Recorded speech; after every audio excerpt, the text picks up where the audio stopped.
We are not in these jobs to be popular. We are here to do the right thing, and I will do the right thing. We must sort this thing out. Honorable members, hapa lazima tukubaliane. We have to sort this thing out. So, Golosh, I am sorting it out. That's what we are trying to do. I wish this gentleman was cooperative in the manner in which the facts are clear to him. And as I told you, Mr. Chairman, I will bring the file to you so that you peruse it yourself and see what we are talking about. It is not right that when we are trying to make a genuine effort, we are being called lords of impunity, that we are making the wrong mistakes and so on and so forth. None of these, even our colleagues in the media who are reporting this matter, none of them has gone through the facts that we are putting before them.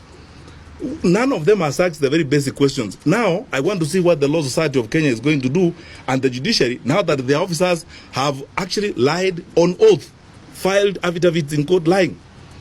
As for the relations between us and the judiciary, I want to say this. The spokesperson for the executive branch of government, by constitution and by practice, is His Excellency the President. I don't have powers to be a spokesperson for the executive branch of government, but I can make this observation. From this experience and the experiences we've had in the past, we are in a unique place, and you, more than any members of parliament, because you are the security committee, need to know this. Our sector is the one that is affected most by some of the decisions that are made when they are not balanced. Why are we so bothered about the checks? The Constitution expects us to uphold checks and balances. Why are we not bothered about the balances? A clique of judicial officers, that's why I would not say, I would be very honest and say, this is not about the judiciary. It is about a clique of judicial officers who have gotten into an unholy relationship with a clique of activist lawyers and oppositionist civil society people, with the intention of humiliating the government, stalling the government, embarrassing the government, and making it impossible for the government to perform. I want to give you data. You tell me yourselves as members of parliament.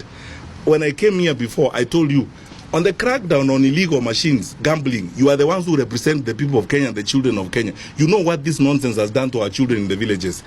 I have over 26 court orders, served all over the place. No judge, no magistrate is calm enough to say, go serve PS Kibicho, come before me, so that you argue your case. On crackdown on illicit brews, I don't know how many court orders. I've stopped the count. Served on county commissioners, regional commissioners, chiefs, everybody. You can actually sell poison in this country, because all you need is to go to court and get a court order and put it on your door and sell poison in this country. And no one says, go serve the PS. Let us listen. Let us hear the two of you so that we understand what the truth is. That's what I'm saying. It's a clique of judicial officers. It's not about the judiciary. Our judiciary has got some of the finest people in the country. There's a clique in the judiciary that has been captured by a group of people in civil society and a clique of activist lawyers. And they are riding roughshod. Have you wondered, members of parliament, because you have the burden of leadership, have you wondered, in the last 3 years, one civil society activist in Kenya has obtained nearly 30 court orders, ex parte, 30 court orders, ex parte, from the court. He walks in, he gets an order, comes out. He walks in, he gets an order, comes out. In fact, he could even walk in today and say he wants an order so that all cabinet secretaries commit suicide. You'll get the order. He walks in, gets an order, comes out. What does that say about our judicial system? Last Wednesday, the whole day, the Attorney General spent time begging for one thing, to be heard. If we had been heard by that judicial officer, they would have been told what we are telling you. Mr. Miguna is on the air side. He is not in the custody of Boynet. Boynet cannot produce him because he doesn't have him. The director of immigration would have said, this guy is not held. This would have been said. Then the judicial officer proceeds to make a 36-page ruling. Just ask yourself, a 36-page ruling in 20 minutes, even if you are a paragon, isn't that evidence that there's collusion going on elsewhere and things are being brought to the judicial system to try and stall this? And then he says, when the judicial officer orders that we go to court, he says, let them come, but I will not hear them. What does that mean? Where do you want us? Do you want us for humiliation parade? So that you can drag us by the collar through the street of public opinion. It's not an interest to resolve issues. How can you be condemned and heard? As I told you, this is not a story. Somebody should show me, this is the affidavit of service that shows that you were served a court order. This is what's happening.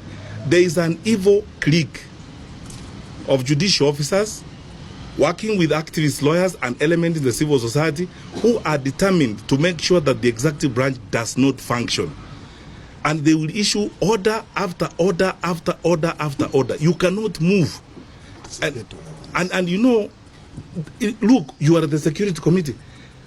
If Boinnet receives an anticipatory order, you know, you prepare to commit a crime, then you go to court and come up with an anticipatory order.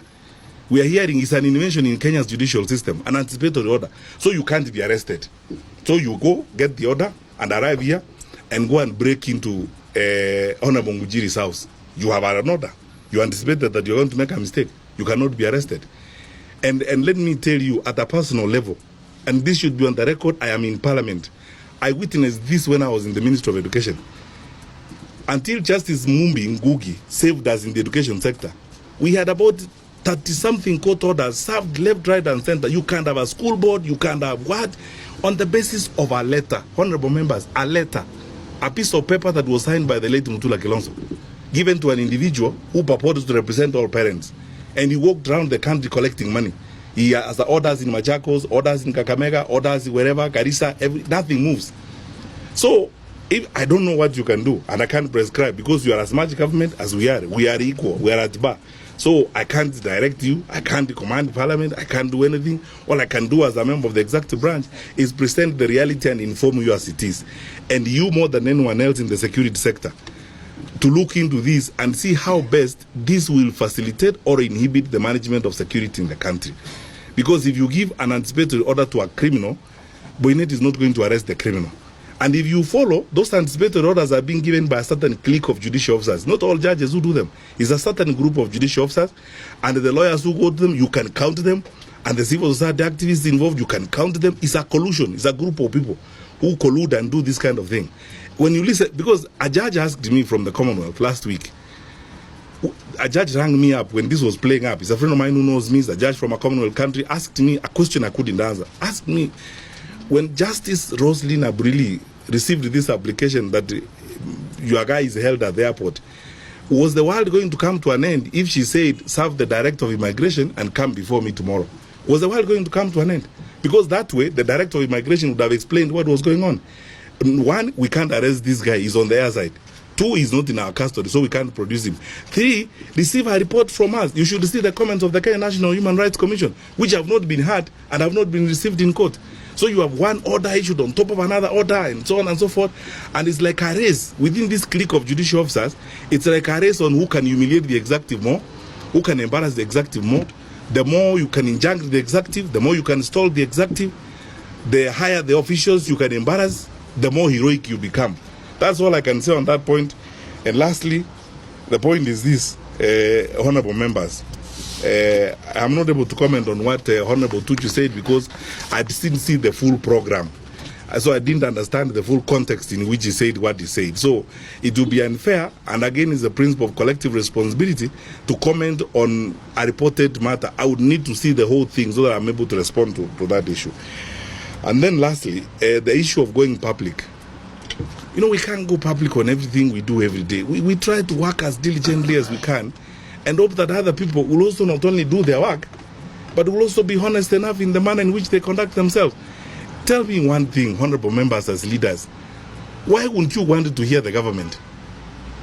Why on earth wouldn't you want to hear the government on a weighty matter like this? You make final orders, and when the Attorney General comes before you, you say you don't want to hear the Attorney General. When the Attorney General begs and says the Minister and the Inspector General are at the GSU parade, you say the GSU parade is not that important. When they say they have not been served, you say, I've been on TV the whole morning. I was expected to be watching TV at the GSU parade so that I know what has happened. Thank you. Thank you. Before you answer, I want to recognize the presence of and then we have the Sultan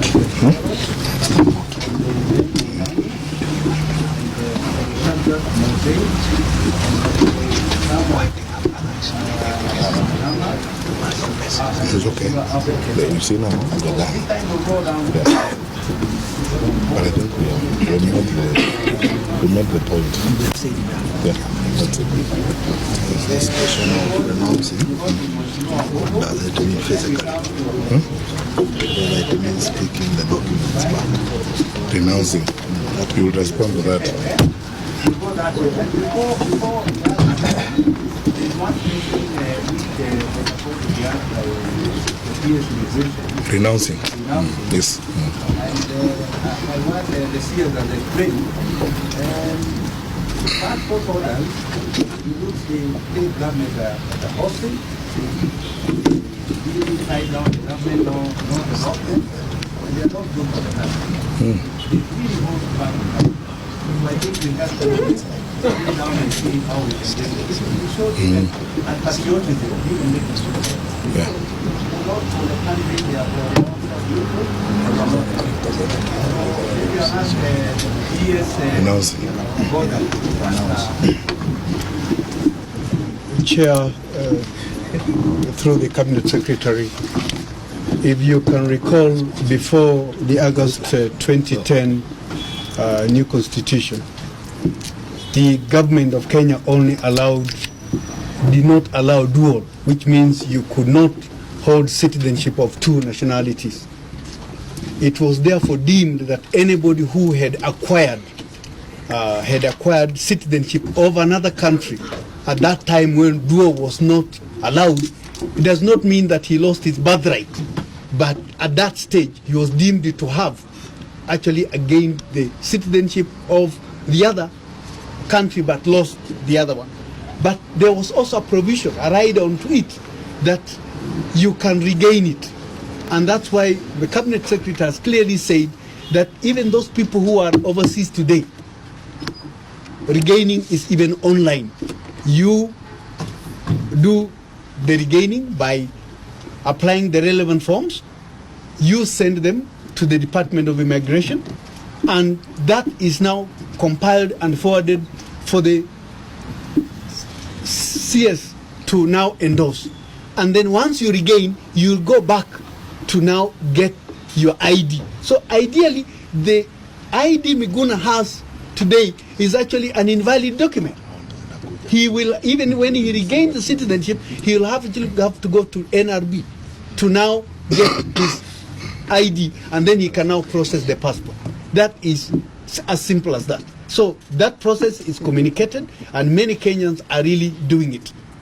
And then there is also repercussion. When you are a dual citizenship, there are also certain jobs you can actually get in the government, and there are certain jobs you cannot. That's why it is important. Even after the 2010 constitution, when you are a dual, you are supposed to declare so that the government will know where to engage you.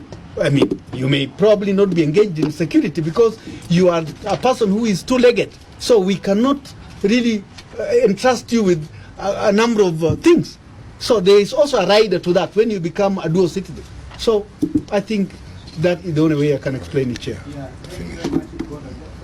The way I'm landing conclusion is that even amongst leaders and in different government offices, there's a lot of negligence and also ignorance, because even if he was allowed to stand as a governor of Nairobi, what really could have happened really? You know? There's a lot of negligence. Yeah? Issuing documents which are not supposed to be issued. Yes. Allowing people to be doing things which are not